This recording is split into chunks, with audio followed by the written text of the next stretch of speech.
नमस्कार, ABP news पर आप सभी दर्शकों का बहुत बहुत स्वागत है। आपके साथ मैं हूं चित्रा त्रिपाठी। बागेश्वर वाले बाबा की लोकप्रियता दिनों रात बढ़ती हुई चली जा रही है और इसी के साथ ही साथ उनका लंबा चौड़ा कार्यक्रम भी अब देश के सामने आ रहा है। एक तरफ वो धर्मांतरण करवाकर हिंदुओं की आबादी बढ़ाने की लगातार कोशिशों में जुटे हुए हैं, तो वहीं दूसरी तरफ 21 नवंबर से 9 दिनों की यात्रा कर रहे हैं ताकि हिंदुओं को एकजुट किया जा सके। बहुत सारे ऐसे सवाल हैं जो बागेश्वर वाले बाबा धीरेन्द्र शास्त्री को लेकर मौजूदा वक्त में उठ रहे हैं, जिसका जवाब देने के लिए खुद इस वक्त वो हमारे कार्यक्रम का हिस्सा बन चुके हैं। आपका बहुत स्वागत है। आपका बहुत बहुत धन्यवाद और एबीपी न्यूज के सभी दर्शकों का बहुत बहुत धन्यवाद। कैसा चल रहा है आपका कार्यक्रम? बहुत अच्छा चल रहा है। हिंदू जग रहे हैं, लेकिन हम आपके प्रारंभिक में एक जगह टोकेंगे, हमने कभी भी धर्मांतरण नहीं करवाया, घर वापसी करवाई। घर वापसी करवाई है, ये जबरदस्त है। मतलब जिन्होंने दूसरे धर्म को अपना लिया था उनको वापस बुला, इसको घर वापसी करवाते हैं। लेकिन विरोधी दल तो यही बोलते हैं आपके बारे में, धर्मांतरण बोलने वाले तो कुछ भी बोल सकते हैं। अब जो लालच देकर के, पैसा देकर के, या हेल्थ का लालच देकर के, जो है हॉस्पिटल का लालच देकर के, विद्यालयों का लालच देकर के धर्म को परिवर्तन करवा, वो धर्मांतरण है। इतनी घर वापसी करवा के क्या करेंगे? पहले से ही इतनी बड़ी तादाद है हिंदुओं की, कहाँ है? घट गई है, लगातार घट रही है, उनकी लगातार बढ़ रही है, इसलिए हमको बहुत चिंता सता रही है। घर वापसी से क्या मिल जाएगा उनको? घर वापसी से ये मिलेगा कि उनकी जो तादाद बढ़ रही है, जिसकी दम पर वो हमको आपस में ही लड़वा करके राज करने की, फूट डालो राज करो, ये जो तरीका उन्होंने अपनाया था, उस तरीकों को तोड़ा जाएगा और भारत को भव्य बनाया जाएगा। तो ये जिम्मेदारी आपने अपने कंधे पे क्यों लेकर रखी हुई है? कुछ काम सरकार भी तो करेगी। सरकार जब करेगी तब करेगी कि, पर हम सनातनी होने के नाते, जागे हुए हिंदू होने के नाते, धर्म गुरु के नाते, हमारा धर्म है, धर्मो, भगवान श्री राम ने कहा धर्मो रक्षति रक्षिता, तुम धर्म की रक्षा करो, धर्म तुम्हारी रक्षा करेगा। तो एक हमारा वर्ग दायित्व तो नहीं है, बहुत से इस भारत के सनातनी हिंदू इस कार्य में लगे हुए हैं और हमारे साथ बहुत से लोग साथ में आगे बढ़ रहे हैं। उनका भाव मिला, स्वभाव मिला, उनका प्रभाव भी मिल रहा है और घर वापसी भी बहुतायत मात्रा में हो रही है। जो रह गई वो और करेंगे। गजवाए हिंद की तर्ज पर भगवाए हिंद आप लेकर आए हैं शब्द, क्या है ये भगवाए हिंद? उन्होंने कहा कि गजवाए हिंद होना चाहिए। हमने कहा क्यों होना चाहिए? गजवाए हिंद होना चाहिए। राम का राष्ट्र गजवाए हिंद क्यों होगा? अगर होना ही है तो भगवाए हिंद होना चाहिए। अगर वो गजवाए हिंद मांगेंगे तो फिर हम भगवाए हिंद मांगे। इसलिए यह फायदा इसी में है कि आप ना हमें छेड़ो ना हम आपको छेड़े। कौन आपको छेड़ने जा रहा है, या हिंदुओं के समुदाय को कौन छेड़ने जा रहा है? जिन्होंने बहराइच की घटना की, जिन्होंने नूह और मेवात को जलाया, जिन्होंने मणिपुर को जलाया, जिन्होंने कोलकाता की उस बेटी का रेप किया, जिन्होंने श्रद्धा के 35 टुकड़े किए, जिन्होंने पालघर के संतों को मारा, जिन्होंने रामचरितमानस को बीच चौराहे पर जलाया, जिन्होंने राम को काल्पनिक कहा, जिन्होंने राम सेतु को काल्पनिक कहा, जिन्होंने राम मंदिर के और राम होने के सबूत मांगे, जिन्हें कृष्ण जन्मभूमि से दिक्कत है, जिन्हें भारत के संतों से दिक्कत है, जिन्हें गौ माता की दिक्कत है। हम वो लोग हैं जो गाय को रोटी खिलाते हैं, लेकिन इस देश में वो भी लोग हैं जो गाय के मांस के साथ रोटी खाते हैं। हमें उन लोगों से दिक्कत है। हम जगे हुए हिंदू हैं, इसलिए हम सनातन के पक्ष में खुल करके बोलते हैं, परिणाम जो भी हो, पर हम मानेंगे नहीं। जब नरेंद्र मोदी की सरकार बनी तो यह माना गया कि हिंदुओं की प्रचंड बहुमत से सरकार बनी। योगी आदित्यनाथ जब दोबारा सत्ता में आए तो भी माना गया अलग अलग राज्यों में बीजेपी की सरकार है। तो हिंदू ये खतरे में कैसे आ गया? जब उनको ध्रुवीकरण की सियासत के लिए जाना जाता है तो फिर आपको ऐसा क्यों लगता है कि मौजूदा सरकार के दौर में ही सरकार पर खतरा ज्यादा हो के पक्ष या विपक्ष से हमारा विषय थोड़ा अलग है। सरकार अपना कार्य अपने लेवल से कर रही है, पहले की सरकार भी अपने लेवल से अपना कार्य कर रही थी, तो सरकार का विषय अलग है। हिंदू इसलिए खतरे में है क्योंकि हिंदू बटा है। हिंदू इसलिए खतरे में कि किसी एक हिंदू के ऊपर उंगली उठाते हैं, वो हम पर उंगली उठाते हैं तो बाकी हिंदू चुप बैठ जाते हैं कि ये उंगली केवल बागेश्वर बाबा पे उठी। आजकल नारा चल रहा है बटेंगे तो कटेंगे, योगी आदित्यनाथ का, जगह जगह होर्डिंग्स पोस्टर्स भी लगाए गए हैं। आपको लग रहा है कि बिल्कुल सही अगर समय उन्होंने पे सही मुख्यमंत्री होने के नाते नारा दिया है तो वो उनका मामला है, पर अगर उन्होंने धर्मगुरु होने के नाते ये नारा दिया है तो सही बोला है, क्योंकि हमारा उद्देश्य भी भारत को जोड़ना है। राजनीति में कोई कमेंट्स क्यों नहीं करेंगे आप? वो मुख्यमंत्री हैं, मुख्यमंत्री के तौर पर अपनी बातें कह रहे हैं। देखिए, जब वो गोरखपुर गोरक्ष पीठाधीश्वर हैं, वो वहां से कोई बात कहेंगे तब माना जाएगा कि एक महंत के तौर पर कर रहे हैं, लेकिन चुनावी रैलियों में जब योगी आदित्यनाथ बोलते हैं तो वो मुख्यमंत्री के तौर पर बोल रहे हैं, बीजेपी के नेता के तौर पर बोल रहे हैं। वो अपना विषय उनका है, नहीं बोल हमारा केवल महंत, साधु, संत, राष्ट्रहित, राष्ट्र के लिए और सामाजिक समरसता के लिए कोई भी बोले, किसी भी पार्टी का बोले, कोई भी हो, उसी को हम स्वीकार करेंगे। बागेश्वर जी, पहले ही आपके इतने अलग अलग कार्यक्रम चलते हैं जिसमें लाखों की तादाद में लोग आते हैं आपको सुनने के लिए, देखने के लिए। ऐसे में ये यात्रा करने की जरूरत क्यों आन पड़ी आपको? हमें लगा कि सिर्फ हिंदू हिंदू कहने से हिंदू नहीं जगेगा, केवल कथाओं से हिंदू नहीं जगेगा, लाखों की भीड़ जुटाने से हिंदू नहीं बचेगा, या हिंदू को नहीं बचाया जा सकता है।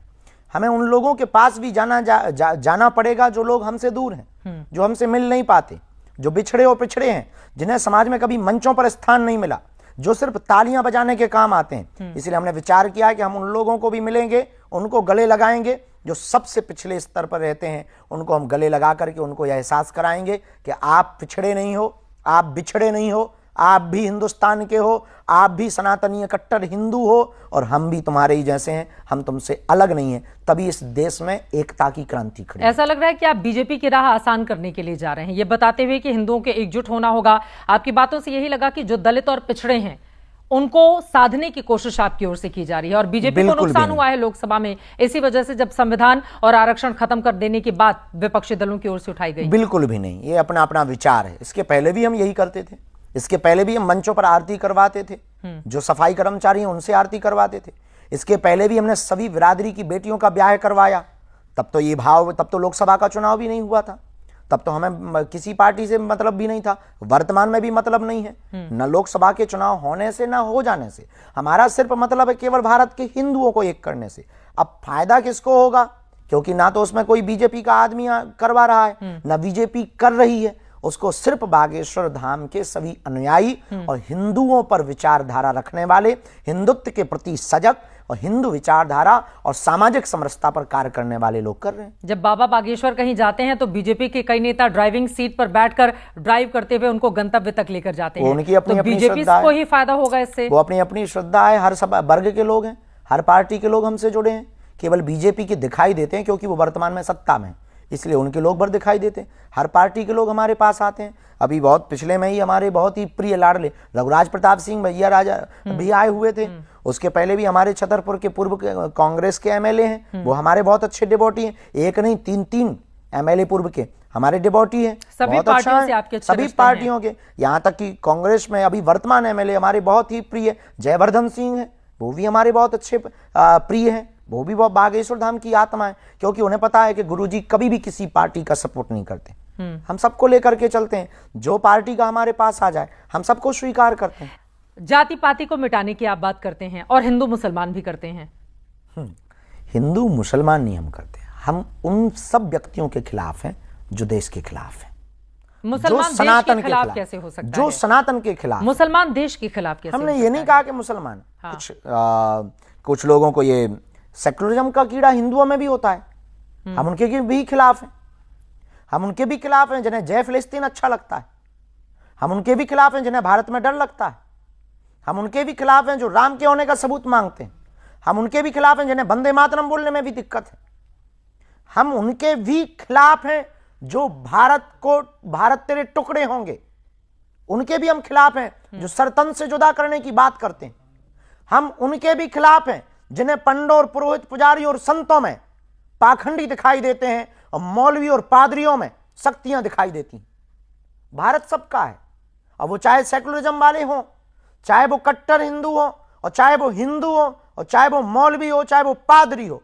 अगर सनातन के खिलाफ बोलेगा, अगर वो राम के खिलाफ बोलेंगे, अगर वो राष्ट्र के खिलाफ बोलेंगे, तो अगर वो छेड़ेंगे तो हम अब हिंदू छोड़ेंगे नहीं, क्योंकि हम जगे हुए हिंदू। उकसा रहे हैं आप लोगों को? बिल्कुल भी नहीं उकसा रहे हैं, जगा रहे हैं। छेड़ेंगे तो छोड़ेंगे नहीं? बिल्कुल भी नहीं, हम जगा रहे हैं। क्या करेंगे? उकसा रहे हैं? क्या करेंगे? कुछ नहीं करेंगे हम। आप हमें छेड़ोगे, हम अपनी आत्मरक्षा करेंगे, कानून के पास जाएंगे, तुम्हें जेल डलवाएंगे। जब नहीं मानोगे तो आगे का रास्ता फिर बताएंगे।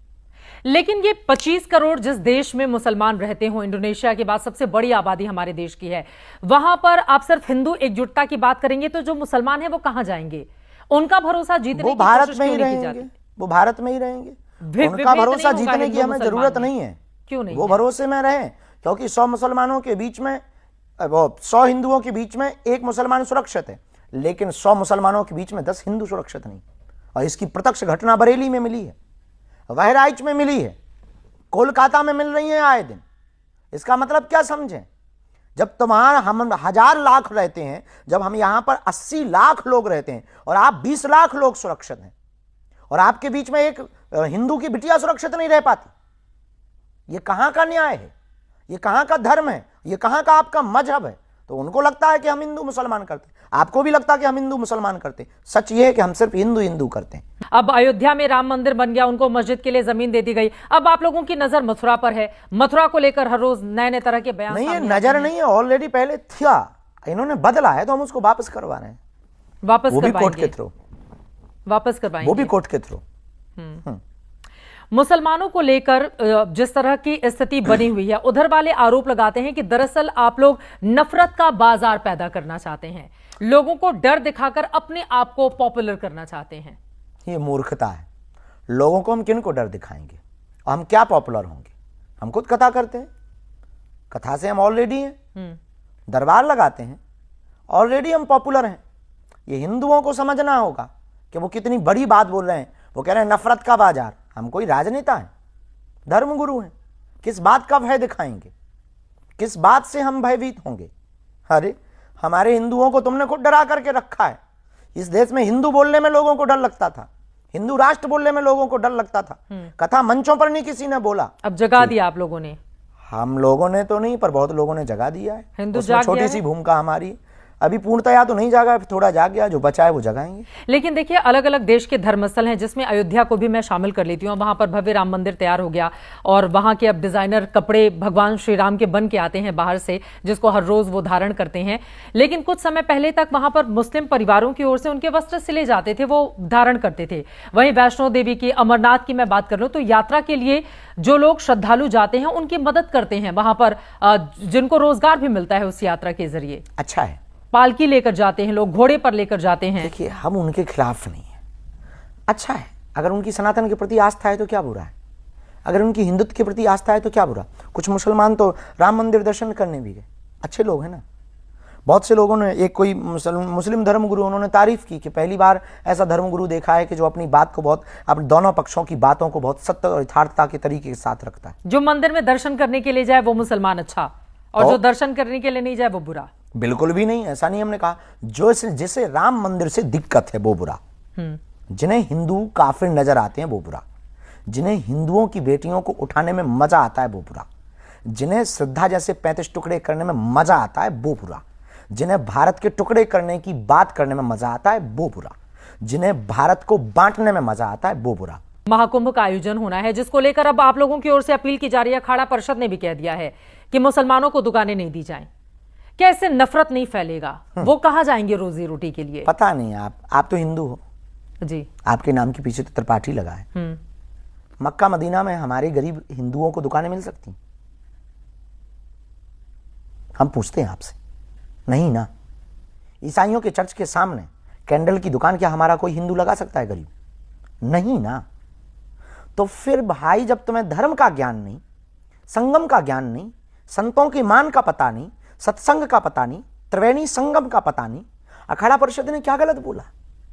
जब तुम्हें उस मान के बारे में पता नहीं तो तुम वहां पर बिजनेस करके करोगे क्या? कैसे आप हमारी पवित्रता को कायम रखोगे? पवित्रता के लिए ये बात एकदम ठीक है। लोगों ने हमारी बात पे बवाल मचा दिया कि आपने अखाड़ा परिषद का सपोर्ट कर दिया। लेकिन महाकुंभ में कभी ऐसा देखा नहीं गया है ना कि वहां पर यह कहा जाए मुसलमानों को क्योंकि पहले हम लोग बहुत उदारवादी थे ना, तो आप लोगों ने मजे लिए ना। अब हम थोड़ी सी उदारता छोड़ रहे हैं।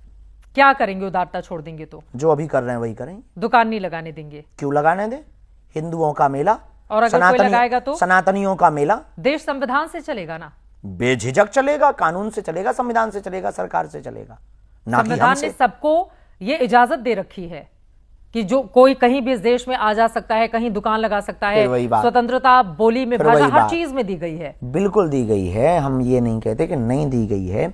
इनके त्योहारों में, इनकी मस्जिदों के सामने तो नहीं लग पाता है। अगर स्वतंत्रता है तो सबको है, चलो करो। फिर आप लोगों के हाथ पैर फूलेंगे कि इससे दंगा होगा, वहीं क्या जरूरत है, और जगह दुकानें लगा लो, इतनी जगह तो हैं। फिर आप ये ज्ञान दोगे। इसीलिए काहे को बेफिजूली में आप प्रपंच कर रहे हैं। थूक कांडा है, मूत्र कांडा है, जिसको आप लोग थूक जिहाद बोलते हैं। हम लोग नहीं देखा है, इस देश ने, हम लोग बोलते नहीं है, इस देश ने देखा है ये हाल। लेकिन सिर्फ उसमें मुसलमान ही तो नहीं शामिल है ना। अभी हाल ही में एक और तस्वीर सामने आई थी जिसमें घर में काम करने फिर आपने बयान को ठीक से सुना नहीं हमारे। हमने कहा गैर सनातनियों का प्रवेश वर्जित। अब गैर सनातनी में कोई भी हो सकता है, हिंदू भी तो हो सकता है। आप लोग मुसलमानों को डरा के क्यों रखना चाहते हैं? बिल्कुल भी नहीं डरा के रखना चाहते बिल्कुल डरा हैं, के हम तो रखना प्रेम से चाहते हैं। रखना चाहते हैं। अगर वो डर के रहना चाहते हैं, ये उनकी मजबूरी होगी। ऐसा काम मत करो। चोर डरते हैं, हम नहीं डरते हैं। अगर वो दुकान लगाएंगे तो फिर उनके साथ, फिर वही बात, वो दुकान लगाएं तो हम भी लगाएंगे। आप कहो तो ओपन खुला हुआ बोलो तो कि हाँ चलो, हम आपके ही साथ चल देंगे। बाढ़ में गया, कथा वथा छोड़ के दुकानें शुरू करेंगे। हिंदू एकता की बात करने वाले धीरेंद्र शास्त्री हिंदू मुस्लिम एकता की क्यों नहीं बात करते हैं? हमने इस देश में किताबों में हमेशा यही पढ़ा, हिंदू मुस्लिम सिख ईसाई आपस में हम भाई भाई। इसी के अब एक कारण तो ये नए दुर्दशा राष्ट्र के तौर पर आप लोग इसको आगे बढ़ाना इसलिए तो चाहते ये हैं, दुर्दशा हिंदू हुई है कि आप हिंदू मुस्लिम सिख ईसाई कर रहे थे, इसलिए इस देश का ये हाल हुआ है। सिख हमारा परिवार है, सिंधी जैन ये सब हमारे परिवार हैं, सनातन को मानने वाले सब हमारे परिवार। हमें मुसलमानों से भी दिक्कत नहीं है, ईसाइयों से भी दिक्कत नहीं है। लेकिन आप इस हिंदू मुस्लिम सिख ईसाई की पंक्ति का फायदा नहीं उठाएंगे। इसका फायदा उठाया है, इसलिए हमें दिक्कत है। इसलिए हम हिंदू मुसलमान एक होने की बात नहीं करते हैं। हमें पहले हिंदुओं को एक करना है। कि ये जो पोटली है जिसको आप लेकर चलते हैं, क्या इसमें मुस्लिम समुदाय के लिए कुछ नहीं है? सबके लिए है, स्वीकार करने वाला तो हो। क्या है जो लोग स्वीकार करना चाहते हैं उनके लिए क्या है? अरे उनके लिए माला है, मुगदर है, उनके लिए हनुमान जी का इसमें विग्रह है। फिर यही घर वापसी करवाएंगे ना, मतलब ये कहेंगे चलिए अगर वो घर कर वापसी लेंगे, कीजिए। 400-500 साल पहले उनके भी पूर्वज हिंदू ही थे, रामलाल श्यामलाल, कर लेंगे तो क्या दिक्कत हो ये जाएगी? जो बातें आप लोग कहते हैं वो मानने को तैयार नहीं है ना। आप लोग नहीं कहते मानते। रहिए कि इनके पूर्वज अब हिंदू थे, कोई हिंदू थे। बेटा बाप को ना माने तो उसमें बाप की क्या गलती है? आप भी ऐसे ही प्रश्न कर रही हैं। वो अपने बाप को नहीं मान रहा है, आप बाप उनकी हैं। गलती। हम तो नहीं है, हाँ। हमारा सनातन धर्म सबका बाप है। ठीक है, यहां पर ऑल इंडिया उलेमा बोर्ड के प्रदेश अध्यक्ष की ओर से कहा गया, जब आप मुस्लिमों को कहते हैं कि नहीं आप नहीं लगाएंगे इस तरह की दुकानें महाकुंभ के अंदर, तो उन्होंने आपके बयान को कोट करते हुए कहा है कि जब आपकी बहन की शादी के लिए पैसे नहीं थे, चूंकि आपने बहन शब्द का इस्तेमाल किया, तो आपने मुस्लिम दोस्त से पैसे लेकर विवाह संपन्न करवाया था।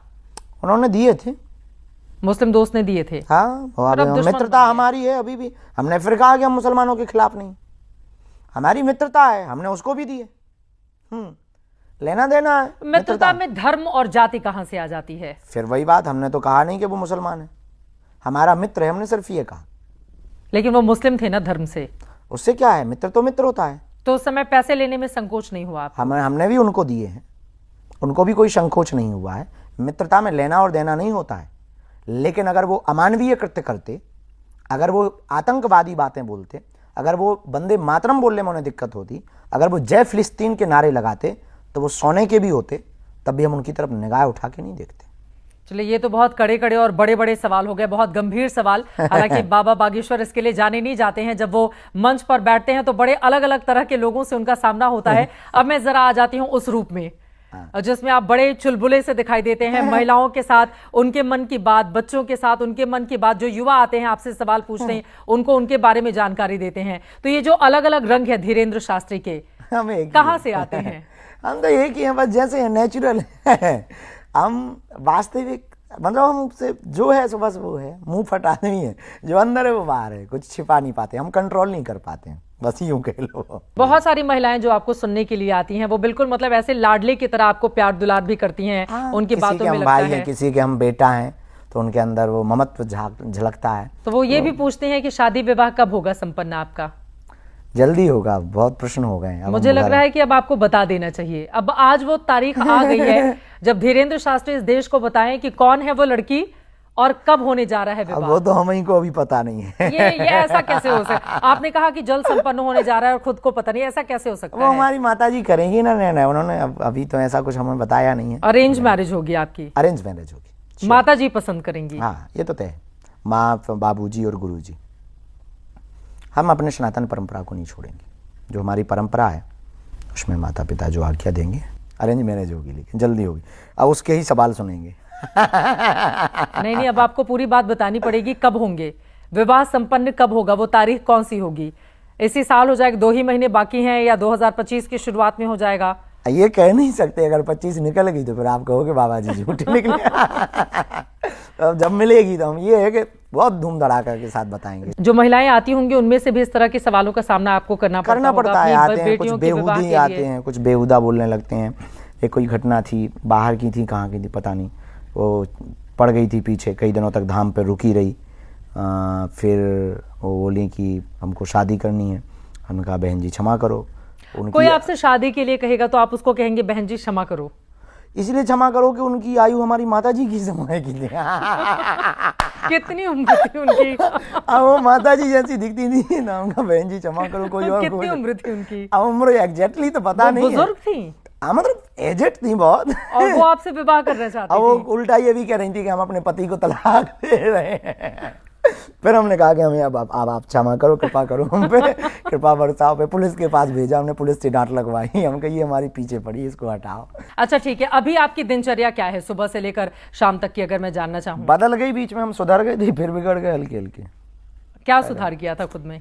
ये सुधार किया था कि हम 10 बजे रात को मिलना बंद कर देते थे सबसे, सो जाते थे, जल्दी मॉर्निंग में उठ जाते थे। 6 बजे से मीटिंग, धाम की मीटिंग शुरू करते थे। 8 बजे 8:30 बजे दरबार लगाते थे, 11 बजे तक दरबार लगाते थे, 3 घंटे विश्राम करते थे, शाम को भभूति बांटते थे, गंभीर लोगों को मिलते थे। इसके बाद में फिर थोड़ा सा क्रिकेट खेलते थे। अब बदल गई है, अब फिर से थोड़ा थोड़ा बिगड़ गए हैं, लेकिन अब व्यस्तता ज़्यादा बढ़ गई ना, ये पद यात्रा वाली। खान पान में अपना कैसे ध्यान रखते हैं आप? खान पान अच्छे हैं, पहले थोड़ा पेट बढ़ रहा था, फिट हो गए, फिर से 4 किलो घट गया है। कुछ करते हैं इसके लिए अलग से? नहीं। फिटनेस का ख्याल कैसे रखते हैं आप? फिटनेस का ध्यान का पीछे कुछ भी नहीं, फलाहार खाते हैं एक टाइम, और सलाद बहुत ज़्यादा खाते हैं, और रात्रि को कम रोटी या चावल थोड़ा ले लेते हैं, दाल चावल या कड़ी चावल या 1-2 रोटी ले लेते हैं। क्रिकेट खेलते हैं तो उससे व्यायाम भी हो जाता है शरीर का। फेवरेट क्रिकेटर कौन है आपका? कुछ थे, अब हमारे वाले सब रिटायर्ड हो गए, सन्यासी हो गए। सारे लोग जो बहुत सीनियर लोग थे, अभी वाला कोई नहीं। अभी वाला कोई नहीं। फिल्में देखने के शौकीन? नहीं। लेकिन आप ऐसे शेरो शायरी या कुछ ऐसी लाइनें देते हैं जिसमें लगता है कि नहीं आप बहुत देखते होंगे, गाने सुनते होंगे और पिक्चर देखते होंगे, नहीं है ऐसा? नहीं, हम तो वो पढ़ते रहते हैं मोबाइल में, हमको पढ़ने का बहुत शौक है। ठीक है, इसके पहले कि मैं कार्यक्रम का समापन करूं, एक सवाल। अभी हाल ही में एक वीडियो बहुत वायरल हुआ था जिसमें रामभद्राचार्य जी ने एक छोटे जो बालक हैं उनको मंच से उतार दिया था, अगर आपको जानकारी मिली हो, जो खुद भी।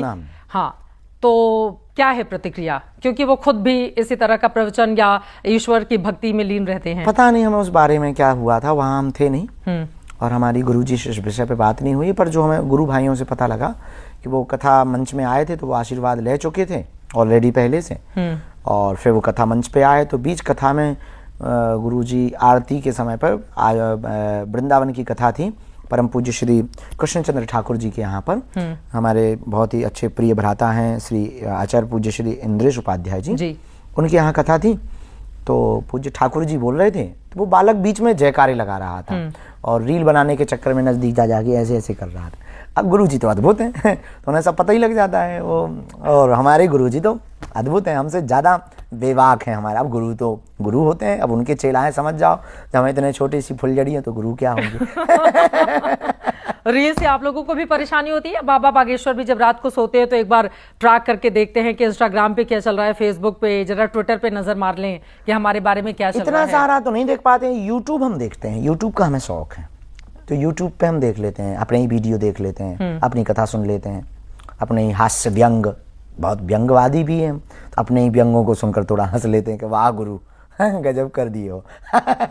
अपने ही व्यंग सुन लेते हैं, और कभी कभी इन महापुरुषों को सुन लेते हैं, वीडियो में सुनते हैं। जब आप महापुरुषों को सुनते हैं या जब लोग आपसे आते हैं मुलाकात करने के लिए, तो क्या आपको भी, क्योंकि कई बार मैंने महिलाओं को ये कहते हुए सुना है कि आपके भीतर देवता का अंश है, आप उनके अंश को लेकर आगे बढ़ते हैं, आशीर्वाद दे दीजिए, एक बार मैं आपके चरण छू लूं, तो आपको ये भान होता है? हाँ, हम सिर्फ प्रार्थना करते हैं, हमारे पास ऐसी कोई, हमें तो आभास नहीं, हमें गुरु की कृपा का पता है कि गुरुदेव की दया है, गुरु के चरणों का आशीर्वाद है। हनुमान जी भगवान की जो श्री हनुमान जी की परंपरा है, अष्ट सिद्धियों की जो विधा है, उस विधि को करते हैं, हनुमान चालीसा पढ़ते हैं, छोटी मोटी साधना जो गुरु जी ने दे रखी वो करते हैं। बाकी हम तो साधारण आदमी हैं, प्रार्थना करते हैं, लीला उनके द्वारा हो जाती है। ठीक है, चलते चलते एक गीत आप सुनाएंगे, लेकिन उसके पहले एक महत्वपूर्ण सवाल जो छूट गया था, जातिगत जनगणना को लेकर इस देश में अलग तरह की पॉलिटिक्स चल रही है, उस पर क्या है आपके विचार? जाति जनगणना नहीं, जनसंख्या की जनगणना होनी चाहिए, हमारा विचार ये है। वो तो होगी 2025 में। बस जातिगत जनगणना हमें तो नहीं लगता कि उचित है, उससे क्या होगा, विद्रोह उत्पन्न होगा, उससे फिर विवाद शुरू होंगे। बिहार में तो करवाया गया। अब उनका अपना मत है, हम सरकारों के खिलाफ क्या कह दें, सरकार अपने अपने लेवल से देखती है, अब ये सरकार क्या करेगी पता नहीं। जातिगत जनगणना में यह है कि जो समाज के आखिरी छोर पर खड़ा हुआ व्यक्ति है हाँ, उसको तो मदद मिलेगी। फिर तो 2 जातियां बना दो, हमने बहुत से उसमें कोर्ट्स में भी बोला है और हम आपको भी बोलते हैं 2 जातियां बना दो, एक अमीर की एक गरीब की, ये जनगणना करा दो, झंझट खत्म। देश में गरीब कितने हैं, अमीर कितने हैं। लेकिन विरोधी दल तो एकदम अडिग हैं बिल्कुल कि जातिगत जनगणना करा के रहेंगे। मूर्खता है, अब हम नहीं कह सकते हैं, ये मूर्खता है, ये कौन जाए कर रहा है करो मूर्खता? अब पता नहीं है कौन लोग हैं, पर अमीर और गरीब की जनगणना करवा दीजिए। अगर आप हमारी और अगर वो लोग डटे रहे कि नहीं होनी ही चाहिए तो हम क्या कहें, वो उनकी अपना मत है। अच्छा ठीक है, चलिए तमाम मुद्दों पर आपने हमारे साथ बातचीत की। अब चलते चलते कोई एक गीत या कुछ ऐसी लाइनें जो हमारे दर्शकों के लिए आप सुनाना चाहेंगे कार्यक्रम के अंत में? ऐसे बहुत ज्यादा गीत तो हमको आते नहीं, पर एक बागेश्वर धाम का गीत आता है, हम उसको बहुत गाते हैं, वही सुनाते हैं। सुनाइए। उसको हम नहीं लिखा है। अरे बागेश्वर में जिसका आना जाना हो गया, वो ही मेरे बाबा का दीवाना हो गया। हाँ, बागेश्वर में जिसका आना जाना हो गया, वो ही मेरे बाबा का दीवाना हो गया। आते दरबार में जो अर्जी लगाते हैं, बालाजी दयालु उनको गले से लगाते हैं, बालाजी दयालु उनको गले से लगाते हैं। जिनका मेरे बाबा से याराना हो गया, वो ही मेरे बाबा का दीवाना हो गया। आप अपनी अर्जी कौन से लगाते हैं बाबा के दरबार में, हनुमान जी के सामने? सभी सुखी रहें, सबका मंगल हो, सनातनी हिंदू एक हो जावे और भारत हिंदू राष्ट्र हो जाए। चलिए, बहुत धन्यवाद आपका एबीपी न्यूज से बातचीत करने के लिए। अब भारत हिंदू राष्ट्र होगा या फिर नहीं होगा, लेकिन इसी लक्ष्य को लेकर धीरेन्द्र शास्त्री आगे बढ़ रहे हैं। इसमें कितनी मिलेगी उनको कामयाबी, इस पर लगातार रहेगी एबीपी न्यूज की नजर। अभी के लिए दीजिए इजाजत।